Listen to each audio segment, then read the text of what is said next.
Israel Hamas இடையேயான போரில் காசாவில் உயிரிழந்தோர் எண்ணிக்கை 55,000-ஐ நெருங்கியுள்ளது. ஹமாஸ் ஆயுத குழுவினர் கடந்த 2023ஆம் ஆண்டு அக்டோபர் 7ஆம் தேதி இஸ்ரேலுக்குள் புகுந்து பயங்கரவாத தாக்குதல் நடத்தி 1139 பேரை சுட்டுக் கொன்றனர்.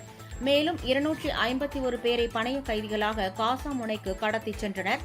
இதையடுத்து ஹமாஸ் ஆயுத குழு மீது இஸ்ரேல் தொடர் தாக்குதல் நடத்தி வருகிறது.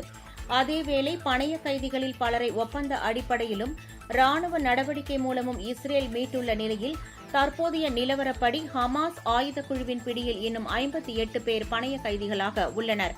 இதில் 25ற்கும் மேற்பட்டோர் உயிரிழந்துள்ளதாக தகவல் வெளியாகியுள்ளது.